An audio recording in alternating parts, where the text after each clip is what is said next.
Elon Musk, born June 28, 1971. He is the founder, CEO and chief engineer, designer of SpaceX, CEO and product architect of Tesla, founder of The Boring Company. His net worth is $27.9 billion as on April 2020. He is one of the most richest and most influential person in the world. With Jeff Bezos, whose net worth is 11,730 crores USD, dominating e-commerce, and Bill Gates, whose net worth is 9,930 crores USD, dominating computer software. Elon Musk is ranked 39th richest man. People mainly know him as the Tesla and the SpaceX guy. But life was always not like this for him. But the question is, why will Elon Musk be the first trillionaire? He is a citizen of South Africa, the United States, where he has lived most of his life and currently resides, and Canada. He didn't have much good of a childhood, he kinda had a rough family. He had even shared how he was bullied in his school days. After his parents divorced, he lived with his father. At the age of 12, he created a space game called Blast Star and sold it for $500. Elon taught himself computer programming and sold his first program at the age 12. Elon left home at the age of 17 to fulfill his dreams. He moved to California for pursuing a PhD in energy physics at Stanford University. Musk and his younger brother founded Zip2 in 1995. But, in 1999, Zip2 was bought out for $300 million in 1999. Musk used his $22 million cut, and on 2002 Elon Musk founded X.com in 1999, which later became PayPal. Then he founded SpaceX in 2002. The goal of SpaceX is to reduce the cost of transportation and send people to other planets such as Mars.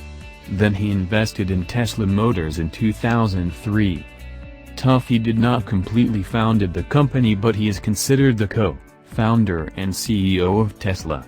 Most of us know Musk as the SpaceX and Tesla guy, but he doesn't stop there.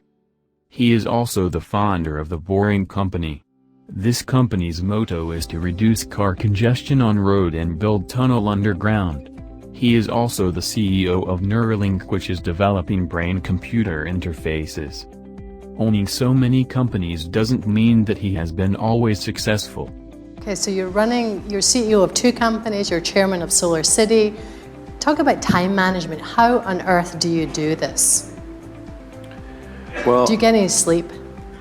Yeah, sometimes not enough. Sleep is really great, because I find if I don't get enough sleep, then I'm quite grumpy. I mean, obviously, I think most people are that way. And also, like I try to sort of figure out what's the right amount of sleep, because I found I could drop below a certain threshold of sleep, and although I'd be awake more hours and I could sustain it, I would get less done because my mental acuity would be affected. So I found generally the right number for me is around 6 to 6.5 hours on average per night. That's not too bad. Yeah. Right. And any other tips That is an average, though. Right. Any other tips on just managing to run 2 companies simultaneously? I mean, do you find? I mean, I know you're up here Monday, Tuesday. Is it all Tesla when you're up in Silicon Valley, and all SpaceX Wednesday, Thursday? Having a having a smartphone is incredibly helpful, because that means you can do email during interstitial periods, like if you're in a car, you're walking in the bathroom, everywhere. You can do email practically when you're awake, and so that's really helpful to have email for SpaceX and Tesla integrated on my phone, and then it's just you have to apply a lot of hours to actually working. So the way I generally do it is I'll be working at SpaceX on Monday, and then Monday night flight to the Bay Area, spend Tuesday and Wednesday in the Bay Area, then at Tesla, and then fly back on Wednesday night, spend Thursday and Friday at SpaceX, in the last several months, then I would fly back here on a Saturday and either spend Saturday and Sunday at Tesla or spend Saturday at Tesla and Sunday at SpaceX. 2008 was a very bad year for him. Both Tesla and SpaceX was on the verge of bankruptcy. But, do you know that he saved both the companies at the same time? This is how. SpaceX's first rocket was Falcon 1, which was estimated to launch at November 2003. But the dime was pushed back and was launched on March 24, 2006, but sadly the rocket exploded violently just after 40 seconds in the sky. 2006 was also a big year for Tesla. Tesla Roadster was launched in July and it recorded 100 pre-orders in his first day. But the production was not going good. This happened due to poor management, and for this Martin Eberhard, who was the CEO of the company, was ousted and leaving Elon in charge of everything. The car's production stopped. Elon had to both fix the problem of Tesla and SpaceX all alone. SpaceX also faced another rocket failure. Then on August he launched his third Falcon 1. But it never went into orbit after that. Her wife publicly divorced him. Both of the company was struggling to make money. Salaries were being delayed, and finally Elon had to make a choice. All he could do is spend $70 million on Tesla and $100 million on SpaceX. I think I had maybe $30 million left, or $30 or $40 million left in 2008. I had two choices. I could put it all into one company, and then the other company would definitely die, or split it. But if I split it between two companies, then both might die. And so it's like, which one am I going to let one starve to death? I couldn't bring myself to do it, so I split the money between the two. The final flight of the Falcon 1 was approaching. And finally there was a success. On September 2008 he stood into the control center of SpaceX and witnessed the launch and waited in silence. The rocket took off and SpaceX had finally delivered a working product. But that was not the solution. He had to still figure out how to save both the company at the same time. Within 2008, Elon almost gave his all to save the company. The year was ending and it looked like only Tesla was going to survive. On December 23, he received a phone call. NASA has awarded SpaceX with $1.6 billion of contract to resupply the International Space Station. Finally Elon Musk saved both the companies from bankruptcy. Since then things are good for both Tesla and SpaceX. Elon never gives up, nothing can stop him from achieving his goals. Every setback has made him harder and smarter. On 2012 Musk appeared first time on the Forbes Richest list. He had a net worth of $2 billion at the time.